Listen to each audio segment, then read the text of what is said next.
So starting up, we're going to be checking out Sinbad and the Death of Pirate Sinbad by BREADSWORD. I think I've seen the movie Sinbad, but I only think I have because it's one of those things where I can't tell if that's a core memory that I just have from years ago or I'm completely hallucinating it. I literally do not know at this point because it's been so many years. I could have seen a clip somewhere and then believed I just saw the movie and forgot it because I've done that before. I think I've done that before. The problem with old memories is I'm not entirely sure I have or not. I might have seen the whole memory and just forgot it. I don't know. We will find out today, and it'll probably be at some point where I'm like, am I the one having a stroke, or do I remember this, or do I think I remember something I don't remember? This video is brought to you by Audible. If there's one thing I love I more have than given watching Audible stories way too much unfold, money. it's being able to listen to them unfold. And when it comes to that, Yep. no one's got your That back said, quite like I'm Audible not gonna does. listen to the ad Whether this I'm time. editing, you know what audiobooks you're listening to? Yeah. I have given Audible way too much money for the wandering in. It's a problem. I'm addicted. I met a Sam? traveler from an antique land who said, "Two vast and trunkless legs of stone stand." Oh, he's starting with the Whitman one, where it says, look on ye works, or my works ye mighty in despair. I actually recognize this poem. Near them, on the sand, half sunk, a shattered visage lies, whose frown and wrinkled lip I don't and remember the name of the sneer of poem, cold though. command I just tell that recognize its this line. sculptor well those passions red which yet survive. Stamped on these lifeless things, the hand that mocked them in the heart Wait for it. that fed. And on the pedestal, these words appear. My name is Ozymandias. Ozymandias. King of That's the Kings. name of it. Yeah. Look on my works, Ozymandias. ye mighty. I'm sorry, did he say Ozymandias? Yes. Pedestal, these words appear. My name is Ozymandias. Ozymandias. I've only ever read the word. I've been saying Ozymandias. Have I been saying this wrong for literally decades? Entirely possible. That'd be awkward. King of Kings. Look on my works, ye mighty, in despair. Nothing beside. I wonder how this relates to Round the Pirate decay Cinema's of death. that So colossal he's probably wreck, making a metaphor of boundless that. and bare, the lone and level sands stretch far Was Pirate Cinema a big thing? away. I know Pirates of the Caribbean was big. But... Like what? Anyways, I'm gonna talk about pirates now. Oh my god, really? You're just dropping that in there? Okay. He's saying Sinbad, but I'm pretty sure that's the Outlaw Star. No, maybe not Outlaw Star. Could be Cowboy Bebop. I guess that would kind of count as pirate. I'm not entirely sure, though. Yeah, there's music. I'm not going to have that up all the way. Yeah, Nightly BREADSWORD? Seriously, I'm pretty sure I've heard this song, too. Where have I seen it before? Mr. West? Maybe it was Outlaw? No. Is this Sinbad? Or is it like an anime Sinbad? Alright, certified freak 7 days a week. What are pirates? Okay. That was a thing. I mean, as far as fountains go, it's not even close to the most obscene. Seriously, some of the old ones, man, are, they knew what they were doing.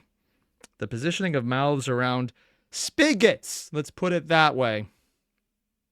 Let's start with etymology and work back from there. The English word pirate comes from the Latin word How did you even pirata, carry sea there? robber, which in turn comes from the Greek word piratus, meaning one who attacks ships. Fittingly, much of the first writing regarding pirates originated in Greece, even though piracy as a practice has existed since humanity. Actually, that's kind of fascinating that we're using the Greek word, considering most of what we have about the Greek language is actually a holdover from the Hellenistic Greek as opposed to the Mycenaean Greek, who were probably destroyed by the Sea Peoples, who I guess would be the foundation of the word.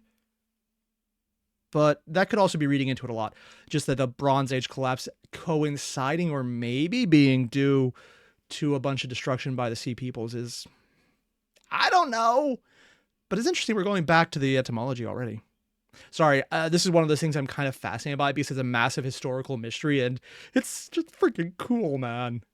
humanity first took our commerce to the sea, and Wolf the of Wall oldest Street? records of piracy are from Mummy? Egypt, it didn't come into its own as a well-documented, should ubiquitous know that one. profession until about the 12th century BC in the Big G. And for a while, it I was didn't know that actually game. perfectly respectable to Civilization? be a pirate within Grecian culture. There are Really? tons of references to piracy at the time as like a regular person thing to do. Declaring you were a pirate was Oh, did he actually make a reference to that? I think I recognize this. I think this is Pirates of Blackwater. But here's the thing. I saw this when I was maybe like 6 years old. I have no idea if I'm actually just hallucinating this entire scene right now. Because it's one of those things where I've never seen it anywhere and I have no idea what I'm looking at right now. Oh. Declaring you were a pirate was the same as telling someone you work as an HR file clerk or a cashier at Yogurtland or something. Oh, that's just doing pirates dirty, man. Oh God. Alas, how the tides must turn, the era of normal pirate time couldn't last forever, and as Greece came into its classical period, public opinion, in particular the opinion of high-ranking politicians and military leaders, shifted to viewing piracy as a disgraceful and eventually downright evil trade, which sort of worked in curbing its popularity, or at least the public admittance to it, but had the adverse effect of elevating pirates to an almost folk hero status in the eyes of any who had cause to detest the power structures fighting to suppress them. Well before pirates made their way into our fiction, they had already become conduits of the populace's resentment of the status quo. Now, this is interesting because I thought a lot of the popular take on it, at least later in history, was that it was more privateers, which is basically just a pirate sponsored by a nation. I wonder if he's going to bring that up or if we're just going to stick to more of the oldest interpretations. Or if that was actually why it was initially there. I don't actually remember. Michael having a cast loose password manager? You have made a chat that visibly angers me because I've done that multiple times and had to get new accounts because of it. A vague idol of rebellion one could honor quietly from the shore, even if they were still regularly selling your neighbors into capital S for the price of a used 1992 Civic EG hatchback. As That's the time went initial on, D. this I don't know that cognitive one. dissonance became easier to Muppet maintain, Treasure and Island! by the time we reached the gold Oh, and that's Hook. Even I recognize that. I haven't seen the movie, oddly enough. I've seen the entire movie in multiple pieces, never in one sitting and never in order. It just happened to be on TV. So I'm like, looking at this going, I recognize this scene. I don't know when in the movie it happened because I've never seen it front to beginning. I know what I said. Unfortunately, that is an accurate statement for how I've seen it. Yeah. Golden Age of piracy, a period of time from the 17th to the 18th century wherein pirates left their greatest mark on both written history and our pop culture, one thing had become abundantly clear. Stories about pirates are cool as shit. Books detailing their adventures, both fiction and non-fiction, began flying off the shelves in every store that could stock them. In fact, our entire image of pirates, the reason so many were able to ascend to a sort of sainthood within our storytelling, is attributed to a single book published during this time, Captain Charles Johnson's A General History of the Robberies and Murders of the Most Notorious Pirates, published in 1724. So there's actually something funny, I think, is just the entirety of this title. Now everyone looks at this going, that is an incredibly long title. Why would you do that? Well, because they had this really outdated policy at the time to write the entire title in a book so that whenever someone saw it, they would have the summary as the title itself and you know exactly what you're getting, which is completely outdated. No one would ever do that anymore other than most light novel authors who write the entire summary of a book in the title so that people know exactly what they're getting because this is a practice that still works. Yeah, this type of naming convention is back. I just find this funny. At the same time this new demand for tales of roguish adventurers in far-off lands was taking the West by storm, French archaeologist Antoine Gallon had just completed the first European translation. Okay, I seriously swear every BREADSWORD video is literally just a pop culture Where's Waldo as far as I'm concerned. And I love the fact that I actually get this is the original Stargate movie. It's really good too. I need to get a copy of it on Blu-ray. Of the most iconic collection of written tales on the planet, The 1001 Nights. The translation did numbers, so many that by the end of the century, the nights could be read in German, Italian, Dutch, Danish, Russian, Flemish, Polish, Yiddish, and English, among others. Gallon was credited with ushering in an entire era of fantasy storytelling within France. It was huge. Its many characters rapidly became part of the foundations of 18th century pop culture and beyond. Aladdin, Alibaba, and Sinbad being chiefly among them. Of course, that Okay, that kind of makes sense. I knew Alibaba and Aladdin were all in the 1001 Nights, or whatever. I probably should have guessed Sinbad was in there as well, but for some reason, I didn't actually know that. And Michael, you mentioned Chuck Tingle does that. For everyone listening to this later when it's not live, I should assure you, I have no idea what I just said either. 300 years later, Sinbad would grace the silver screen in one of the greatest... Okay, we need to... What the... Them. 300 years later, Okay. That is very much 90s CGI. And I'm going to say something that is kind of fucked up. It is one of the best examples I've seen of 90s CGI that actually looks good. It's moving fast. You can't focus on it. The facial characteristics are not CGI. So the thing your mind immediately goes to and your eye is drawn to looks good. And it's not overstaying its welcome. I'm saying this for this scene alone. The rest of the movie could be shit for all I know. But I mean, I grew up on Transformers Beast Wars level of animation, so I have no taste. Years later, Sinbad would grace the silver screen in one of the greatest pirate movies of all time. I don't remember the scene either. Anyone would see it. The year is 1992, and the House of Mouse just dropped their 4th film in a run of back-to-back bangers that would later come to be known as the Disney Renaissance. A little gem called Aladdin. Maybe you've heard of it. On top of being the highest-grossing animated... That's how much it made?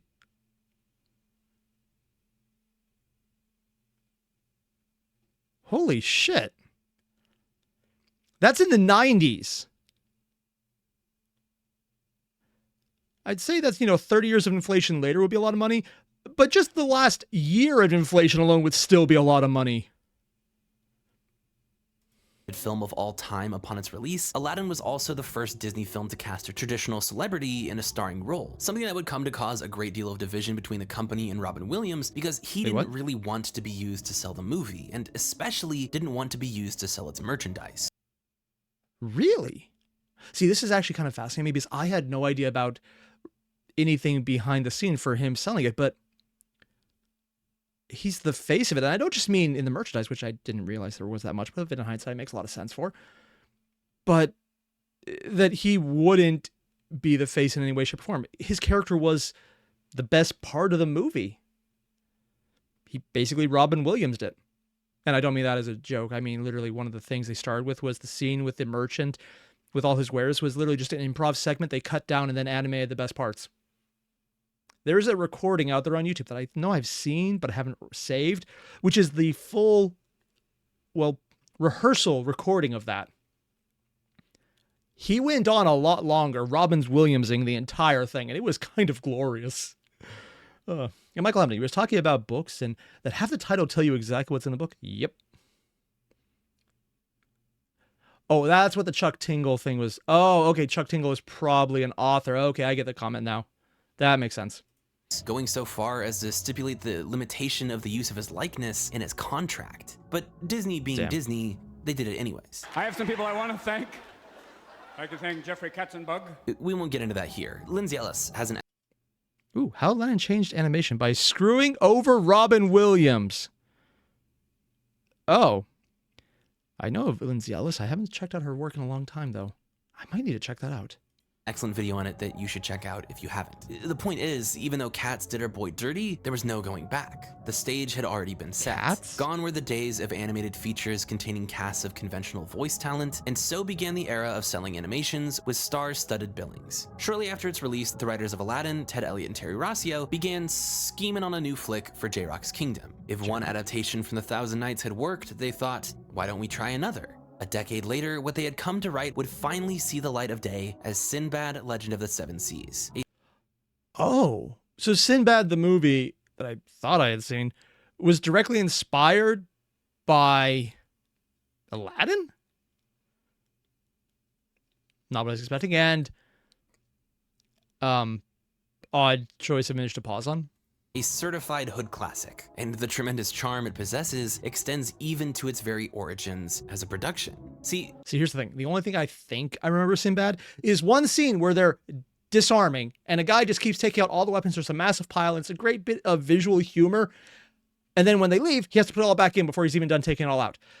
I'm not sure if this is in the movie. I might have seen this. I do not know. And it is actually bugging me. In July of that year, Disney, under Jeffrey Katzenberg, had announced their plans to the public to adapt the voyages of Sinbad into a theatrical feature. Oh, so there's probably an animated version of Sinbad.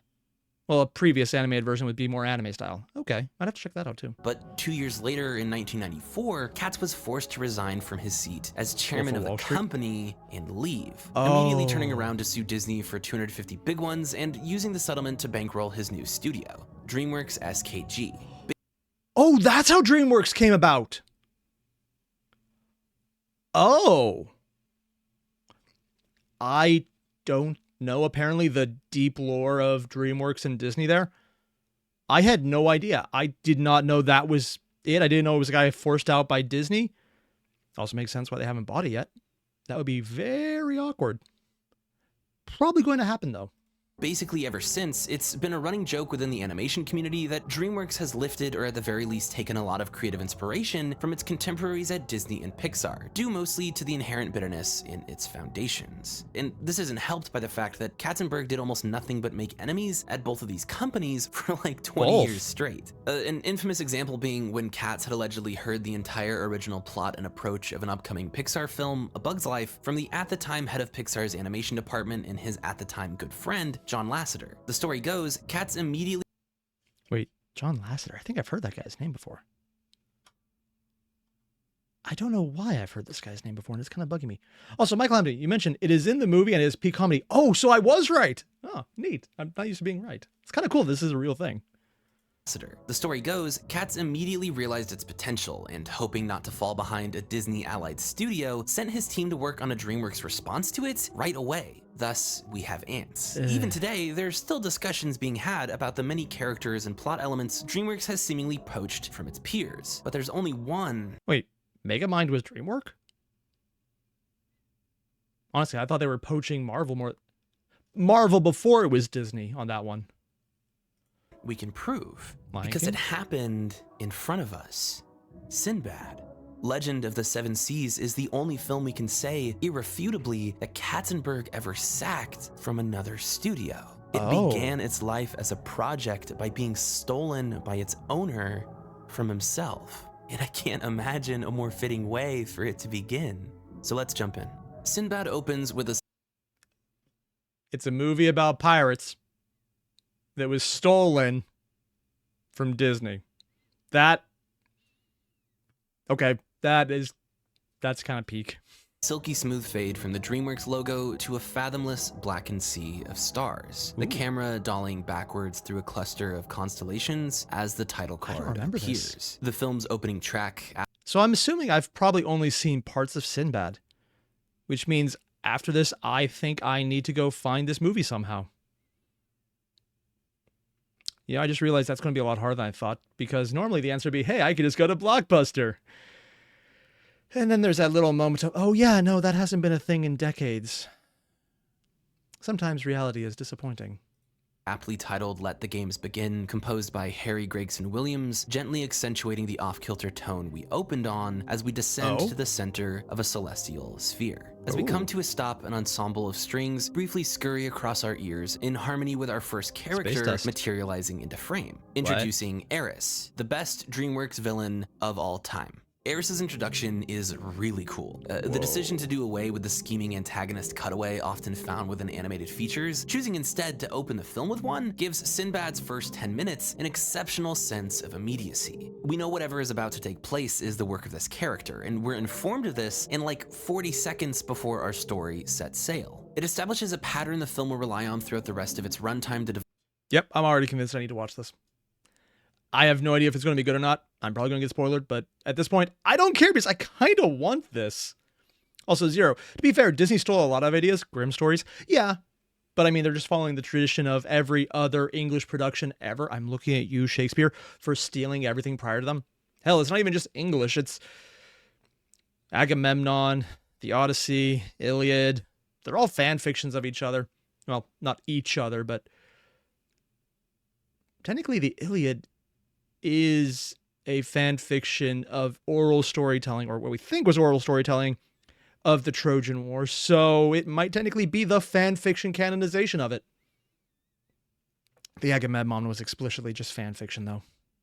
Develop its plot, while subverting the deployment of this trope within its genre, while designating our protagonist and his foil their mythological archetypes, while allowing its hard opening sequence to flow seamlessly without interruption once it begins. And this also tees up an audience superior position, meaning we begin our story knowing more about its events than its characters, which the film later utilizes to great effect against us when the truth of its emotional apex isn't made clear to its protagonist or its spectators. Eris's divine gift is deception, so she begins the film by instilling us with a false sense of confidence. Also, I'm in love with how she summons Cetus. Okay, I'm just going to be completely upfront. I don't know what she means by false sense. I was looking at the female characters thinking she, but what breadsword means by a false sense of confidence. I need to go watch this movie. Like, unironically, if I stopped this right now, I would have no doubt I would want to see this right now. I mean, I won't because I want to see the video more, but still. As a constellation, and then gives him a corporeal form as a means of reflecting the transition from the ethereal to the earthly and the external to the internal forces of our story. Anyways, let's get down there. Cetus splashes into the sea in sync with the low thunder of a bass drum as a ship enters frame right. Our noble prince immediately followed by another to its left, our black-hearted thief. The visual dichotomy between them is super on the nose, but this lack of subtlety does nothing to impede on the quality of their imminent clash or the film in general. We cut from our extreme wide of the sea to a ground level shot aboard the latter ship's deck. Its small crew stood at attention as their captain, clad in crimson, swaggers forward with a dog at his side as a I know this is probably the wrong thing to point out, but that entire side swipe intro after like the ship's moving in into something and then the parading of the crew, all I can think is Star Wars. It's 20 to 30 years later than it, but oh God, it was that much longer. Sorry, I just had an attack of the old and it hurts. But I would love to see how much of an inspiration for that intro with the ships, because the Star Wars opening sequence with ships is such a major iconic moment for a lot of pop culture. And I'm getting the distinct impression they're using a lot of aspects here. It could be coincidence, but it's such an effective one. I mean, it could also just be effective, and that's why they used it, which would make perfect sense. This is one of those things I wish I would know about the behind the scenes of movies. Granted, I hadn't seen the actual movie, so I probably should do that too. This is literally an entire video of me convincing myself that I'm regretting not having seen something I didn't know that I hadn't seen, but I might have seen prior to not knowing I saw it. If you can follow my logic, thank you. I need to figure out what I'm thinking myself. Michael Hamilton, you mentioned, fun fact, Christopher Nolan is producing and directing a live-action Odyssey movie coming out in 2026. Damn. I'm unfortunately going to be comparing that to Epic the Musical, so he's going to be a tough company. familiar voice begins to ring out across its bow. Cut to reverse, we're still on the floor, but now we get a good look at his companion. This dolly shot actually does some surprisingly heavy lifting. We still haven't seen our characters or heard any of their names, besides the sea monster, but we know whose ship we're on. Spike the dog is a brilliant addition to the pirate cinema form that... Because it's well, it looks like a mastiff, not a mastiff, a pit bull? Not entirely sure. But it's one of the more aggressive types, but he's big, drooly, and smiling. So you immediately get the, oh, these are the good guys. Or not evil guys when you see the doggy face. In retrospect, feels like a no-brainer, rather than our first... Also, that's not a joke. That does happen to dogs that drool a lot. It is a problem. No, I mean, the Newfoundland hounds I had that drooled that much weren't that bad because, you know, when they got up, the drool would go with the floor. Dogs that move around and are more active would have spikes that they could stab you with by accident. Close-up being of our protagonist, someone we've just been introduced to as a man without a conscience, we're shown the exceedingly happy pup at his side. Our first moment of pushback against the way he's introduced to us, and then consistently characterized by nearly everyone not a part of his crew, including himself, in the film. A black-hearted thief. Cut again and we get a behind-the-shoulder shot as our MC gazes towards the sun-drenched horizon. Another classic adventure homily the film relies upon to communicate the intrepid nature of its leads. Very Raiders of the Lost Ark. Jump to... It's been so many years since I've seen Raiders of the Lost Ark, I don't actually remember it. Oh, also, apparently Alan and GeoShark mentioned that's a bull mastiff. Oh. It's a bulldog mixed with a mastiff. Okay, that makes a lot more sense. to our second close, and we're officially introduced to the titular rapscallion of our tale. With our hero acquainted and his ambitions made clear, we now enter what is, affectionately, just 7 minutes of animated flexing. And it is some of the coolest shit ever. The once static camera has come to life, turning into another member of the ship's now exhilarated crew. Williams' score And yeah, we have a bit of the CGI in here, but you can almost not notice it at first. heaves itself into the foreground, while in one motion, Sinbad swings to the prince's ship, unsheaths his swords in the middle of a double backflip, then lands to take on 4 soldiers single-handedly. Cut back to the ship. By the way, it's called the Chimera. In every Sinbad book, comic show, movie, whatever, it's called the Chimera. Cut back to the Chimera, and Spike launches himself on a purpose-built dog-specific catapult and takes out 2 more before touching. I am disappointed in you, BREADSWORD. You had the ultimate chance right there and you called it a catapult. It's a pupapult. Disappointed. I don't think I could forgive that one. The floor. Cut again, and the crew join the assault. This is sincerely one of my favorite ensemble fights ever. Every character's style, from their weapon choice to their means of traversal throughout the environment, jumping, is super strong, unique bombs. and illustrative of their place within the crew's dynamic. The first 2 land swords. each holding one end of a staff. Their especially unorthodox fighting style reflective of their mutual rank as the premier comic relief of the crew. Then Kale, ripping off an entire board from the ship and immediately launching a soldier out of frame with it, perfectly juxtaposing Sinbad's dexterity, while Jed plummets into frame under the board and rips the camera along with him to throw a handful of bombs at some soldiers' feet. Cut from the explosion, Sinbad is balanced atop one of his swords, cuts the rope in his hand. Shit, I've actually seen this when he showed these bits of the animation before. I didn't even realize he was standing on a sword. I'm going to say something I don't usually say, but there's a lot of places that I've seen animation that is not even close to this anymore in major movies. There's just so much going on here, but it doesn't feel too busy. Damn.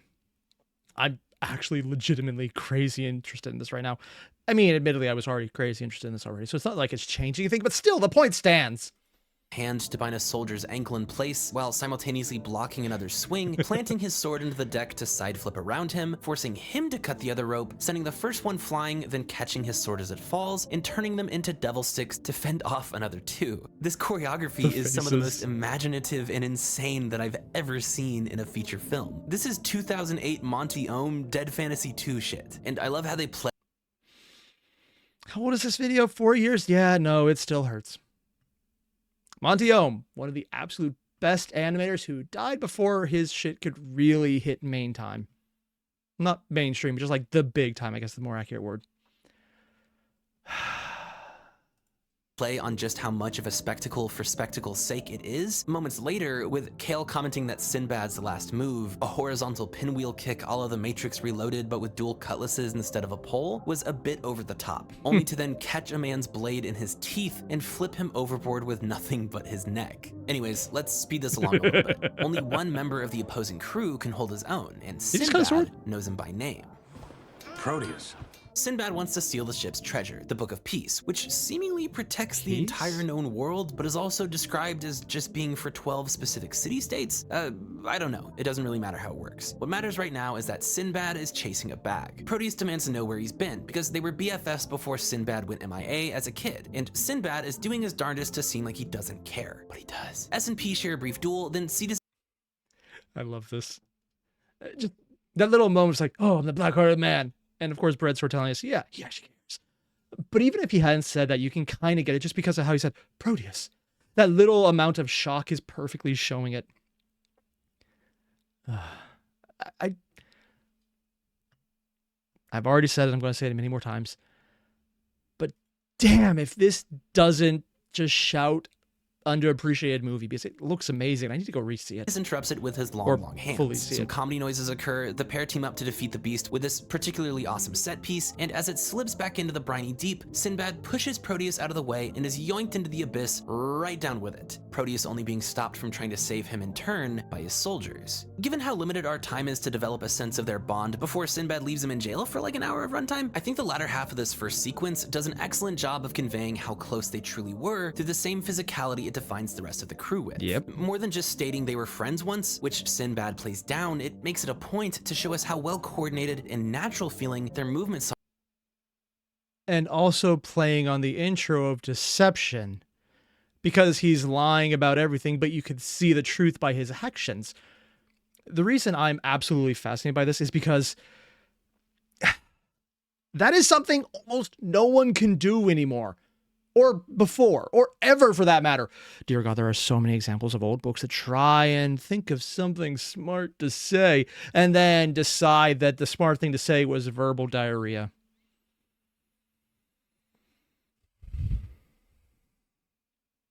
Yeah, it is a massive problem for a lot of fiction where they're trying to say one thing, have the narrator tell you one thing, but show by their actions something else is happening. It usually fails. Movies try this all the time where they say like, oh yes, the narrator said this person is evil. But then there's like, oh, but they're actually got a heart of gold. It doesn't work because sometimes they actually will say it exactly like I did and assume that they're being smart by doing it that way, by telling you two things at the same time, instead of saying one and showing the other, or showing one and then saying the other and not having an idea what's going on.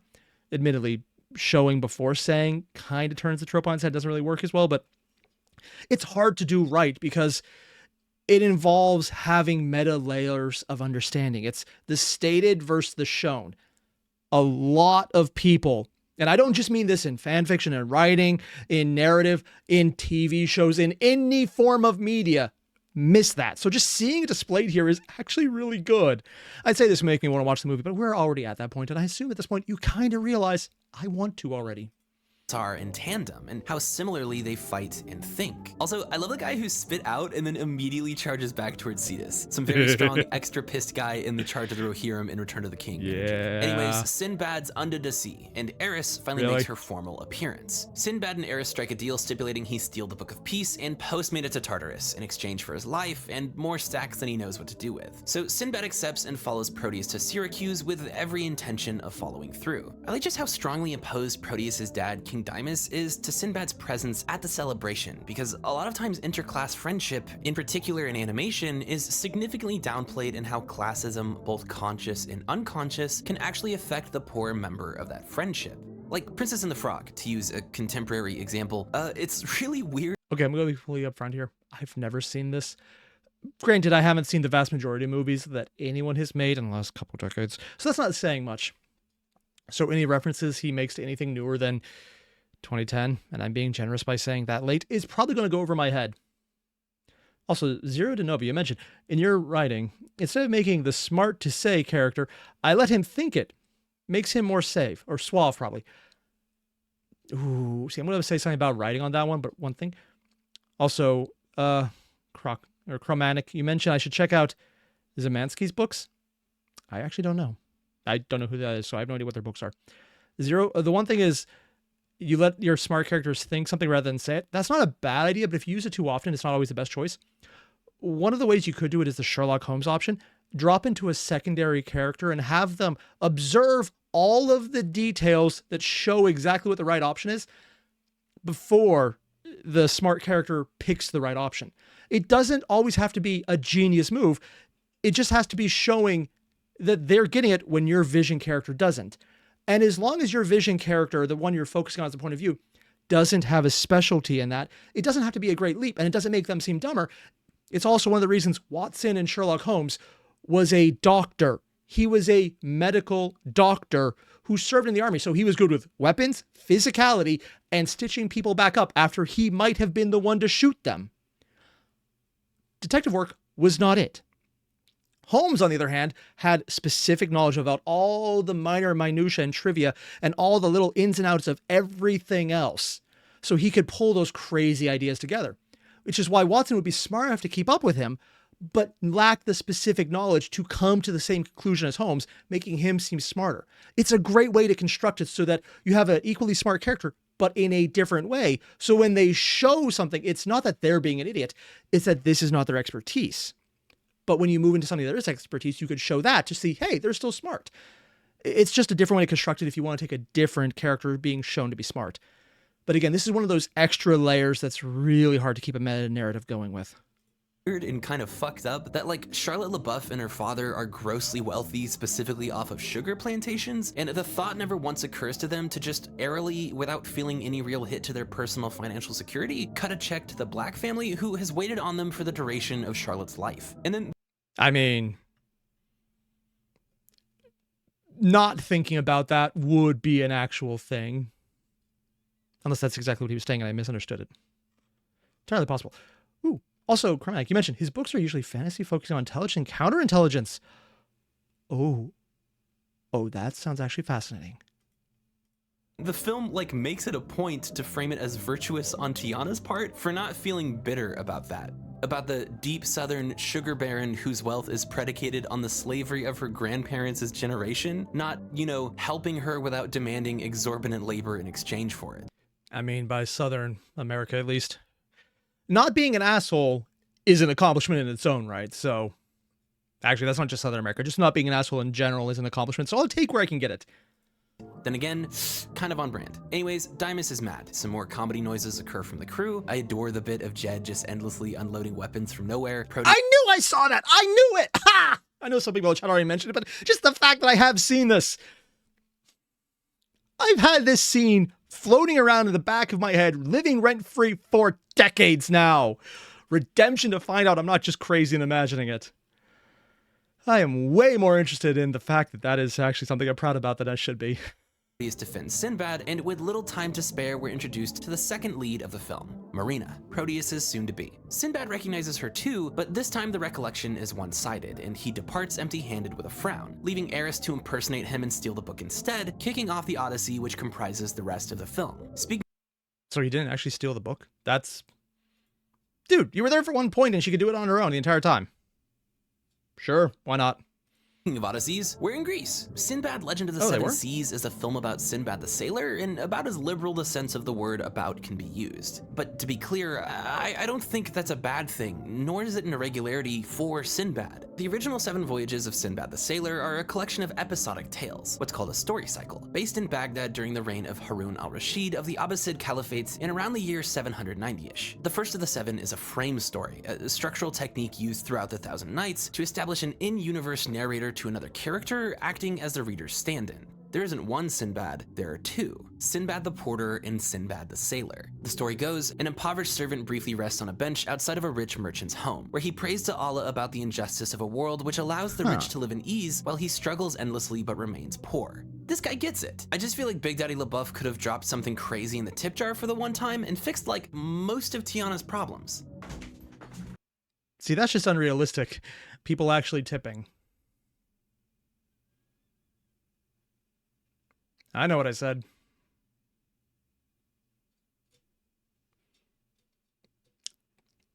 I'm just going to give you a random guess. How many people guessed I've worked in the service industry before? Most people probably have at this point. So there's probably a lot of people going, yep, that checks out. Yeah. Also, if they had tips and those weren't all pennies. And she's in a time period where pennies would actually be a viable tip. Getting a quarter, man, would still be more than you expect sometimes. So just... Yeah. Ooh.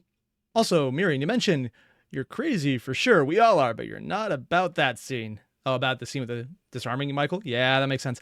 Ooh, and Void, it looks like we got the... Oh, we have reached the goal, so you guys get to choose the next video right after this one. Nice.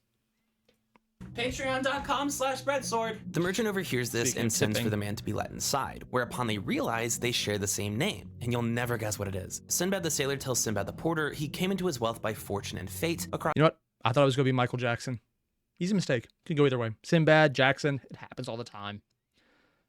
7 magical voyages, which he then tells to the porter, giving him a more expensive gift at the end of each of the tales. The moral of the cycle being, if nobody got me, I know Allah got me. The thing is, again, the first translation of this the Western world was introduced to was in the early 1700s. We're talking real deal pirate season, and a lot of the more religious aspects of the Nights in general were either edited out by Guillaume or sort of ignored by its readers. So what we're left with is just the voyages themselves. And considering...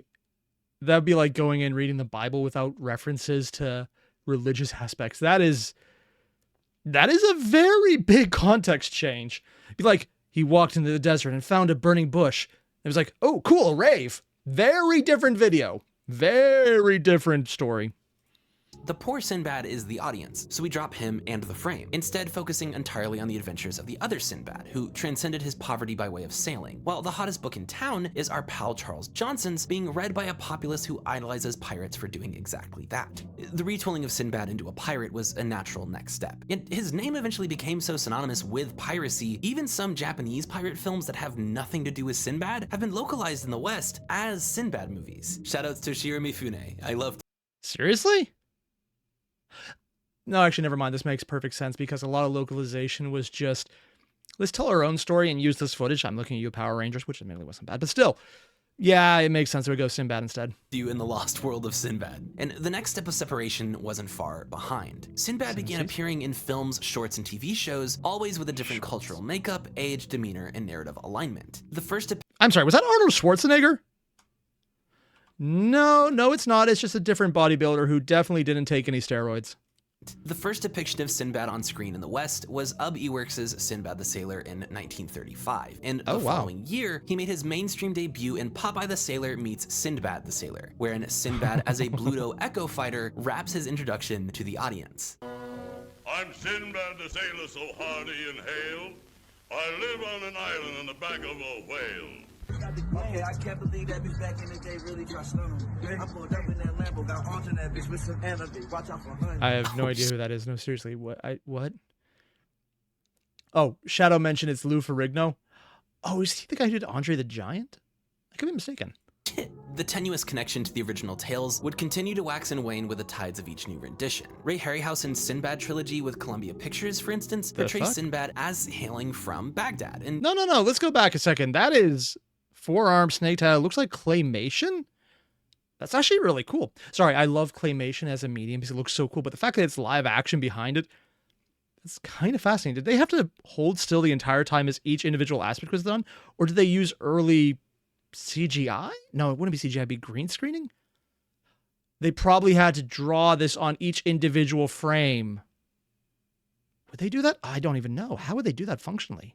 Sinbad trilogy with Columbia Pictures, for instance, portrays Sinbad as hailing from Baghdad and even tries to capture some of the elements of each of his voyages, while Richard Wallace's Sinbad the Sailor stars Douglas Fairbanks across Maureen O'Hara in a secret eighth voyage wherein they discover the lost treasure of Alexander the Great. So by the time we reach Sinbad Legend of the Seven Seas, what better way to revisit the story than to not only lean all the way into him being a pirate, but to begin his adventure in the same collection of sunny peninsulas that so much of our cultural conception of pirates came from. And then, even better, why not combine the adventuring spirit of Sinbad with the populism and aesthetic of pirates, but the structure of a famous Greek tale? Check this out. Dreamworks. Is he going to mention the Odyssey now? That would do it, yeah. Sinbad is based on a Greek legend, written to illustrate the Pythagorean ideal of friendship. Pythias is accused of and charged with plotting to kill Dionysius I of Syracuse, and requests to be allowed to travel home and settle his affairs. Okay, so I did hear Syracuse before. I'm not hallucinating that part, but I know that Syracuse is a place in the Mediterranean. But for the life of me, every time I hear this, I keep thinking, what does New York have to do with this? Hi, everyone. I'm American, and my bias is that this literally feels weird. I'm sure it probably is the same way as everything else. Oh, Zero, I missed one of your supers? Oh, what'd you miss? Oh, I missed a lot of it. Oh, and you said you love the bleak soldier, where he almost stumps Holmes by the placebo effect, but how it feels from Lazy Purple? Oh, he stumps Holmes. I have to check that out then. Huh. Oh, it's on Sicily? Oh. I have no excuse for not knowing that then. Granted, I have no excuse for not knowing it in the first place, but details. Before he's put to death. Believing he'd simply flee and never return, Dionysius refuses his request, so Damon, his companion, offers himself in his place. Should Pythias not return, Dionysius insists Damon will be executed for the crimes instead. Dionysius is all but convinced Pythias has fled, and on the last day he has to return, he calls for Damon's execution. But just as the axe is about to fall, Pythias comes back to stop it. So astonished by the love of their friendship, Dionysius pardons them both and sets them free. Amusingly, the reason Pythias gives for being late is that pirates had captured his ship and thrown him overboard. So, this is a pretty clear analog, right? Sinbad is Pythias, Proteus is Damon, Dymas is Dionysus. The story being set in Greece also allows for some pretty esoteric jokes that I really appreciate, like I need to go back. What is that? Oh, that's seaweed on a skull. Oh, I thought that was just a really weird, fucked up skeleton for a second. I mean, it is, but also, oof. Like here, when Eris meets Sinbad, she mentions that he must have seen her likeness on the temple walls.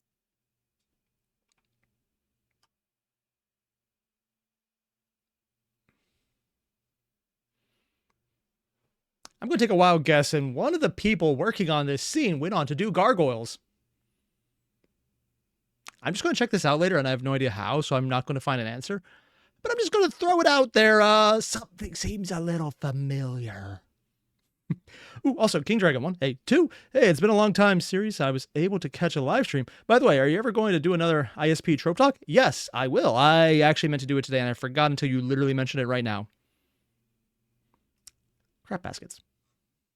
The temple walls, and he hesitates before giving this clearly half-hearted response. This reads as him being naturally pretty confused and nervous, of course, but it doubles as a jab at Eris's ego because historically Eris didn't have any temples, and she was hardly ever portrayed in artwork at the time. This radical change in structure relative to Sinbad's other cinematic adaptations also allows for an audience surrogate to be reintroduced to the narrative without requiring a cumbersome framing device. Marina is Sinbad the porter, and this time what she laments is a thirst for experiences, not riches. Marina is a fantastic proxy because not only is it most natural for her to be given exposition from Sinbad and Proteus as to their relationship with one another and the world as they traverse it, because both of them are subjects as unfamiliar to her as they are to us, but her emotional reactions to what she learns and how these characters behave provide a really comforting mirror. In specific, I think her reaction to Sinbad failing Eris's test, this sort of unrefined, frustrated insistence that the circumstances themselves are the problem rather than the people within them, is one of the most honest responses to a plot twist I've seen a character meant to reflect us give. Also, speaking of realistic reactions, who decided to put...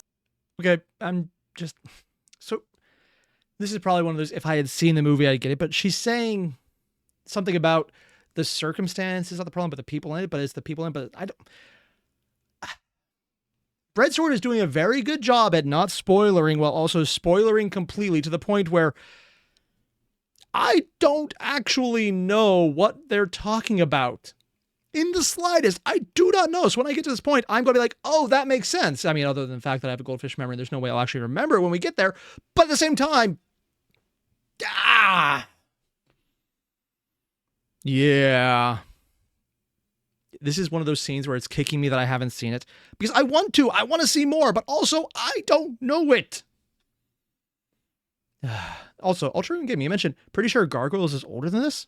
I actually have no idea when Gargoyles came out, but I think it was late 90s. This was early 2000s. So yeah, it probably was one of the animators from Gargoyles then.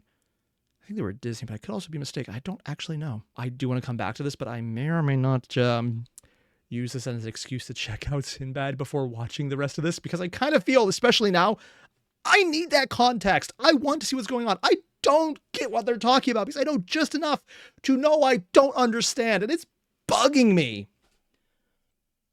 It's like the Robin Hood stuff. I've seen enough Robin Hood movies that I could get it. This, though, I mean, it's a little better than when we finally check out his video on Tintin, because I don't know what that is. So I'll probably go into that even more blind than now. But here, I know just enough that it bugs me that I don't know more. So if you guys haven't already, there's a link below to the original video. I'll finish this next week, and honestly, I'm looking forward to it because this is freaking cool, but I will also do it having probably seen the actual movie for once. So I need to do that. So yeah, I'll see you guys in the next one. Adios. Oh, and links below. Hit them up. You did? Good. Happy. That'd be really awkward to watch a reaction to a movie you haven't actually seen, or someone's detailed look at a movie you haven't actually seen. I'm calling myself out on this one, aren't I? Yeah. Either way, thanks for watching, everyone. I'll see you guys later. Adios.